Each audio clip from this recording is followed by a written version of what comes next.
Тила Велатаро, Асен Бест Кинг, ме пралинги за фамилија, јамата е боди машина. Avela oređe boksorja, emo Andon Kurvara, Kataro Goško Bajnera, Kajo Bože Maglata. Avela o šablu mafiota, Avela Ilija Drevomana, a Kaja Gilkerasa, za Jambolka i Amen naši linis. Kaj sinjam bud, kaj ne bude džanen, a mare familija, jamata kalas tu mare rovnen, dušman malem tu me namensa. Kaj sinjam bud, kaj ne od jambol, sinjam te džanen, dušman je lana menge, kaj tu men ka babaras. Kaj kalas tu mare rovnen, ki familija jamata si bud Lele bud zurali.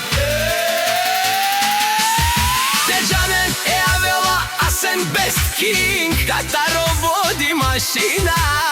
E Avela, poređe boksorja, Kataru Andon Kurvara, Kataro Goško Bajnera, emo Bože Maglata, Ilija Drevomana, Kataro šaplu mafiota.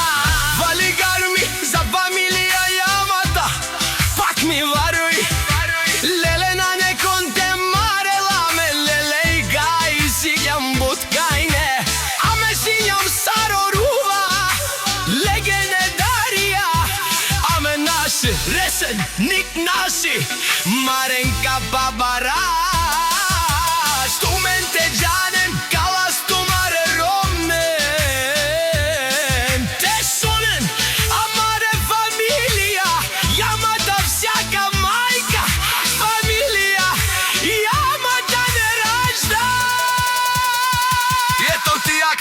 твой стил. Фамилија јамата тежим като бетон, в Јамбол всички знајат кој држи трона. Няма кој да ни спре, няма кој да ни бие, като влезем во играта всички падат и кријат се. Води отпред, след него Реджеп, Андон Гошту и Асен Илија Божидари. Шапу води ни напред, душманите гледат, ама нямат късмет, нямат шанс брат, тука няма игра, јама като тръгне, става война. Сила и чест, държим се до край, който тръгне срещу нас, по-добре да бягай.